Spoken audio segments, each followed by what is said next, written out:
Hello বন্ধুরা, শুভ সকালে তোমাদের একটা জিনিস দেখাবো। তোমরা একটু মন দিয়ে দেখো। চলো তাহলে তোমাদের জিনিসটা দেখাই। বন্ধুরা, কিছুদিন আগে তোমাদের ভিডিওতে কুমড়ো গাছ আমার লাগিয়েছিলাম আমার বাগানে। সেই গাছটা তো মরে গেল, আরেকটা গাছ ছিল, এই দেখো তোমাদের দেখাচ্ছি।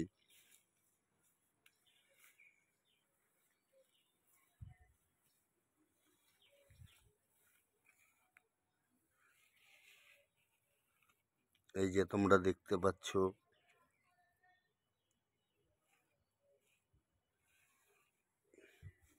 তোমরা দেখতে পেরেছো ওই কুমড়া গাছে একটা কুমড়া হয়েছে। খুবই ভালো লাগে। খাওয়ার ইচ্ছার থেকে বড় কথা হলো নিজের হাতে লাগানো গাছে যে হয়েছে, এটাই খুব ভালো লাগছে। তাই তোমাদের দেখালাম, দেখিও ভালো লাগলো। তাহলে বন্ধু, এখানে ভিডিওটা শেষ করছি, তোমরা মন দিয়ে দেখো।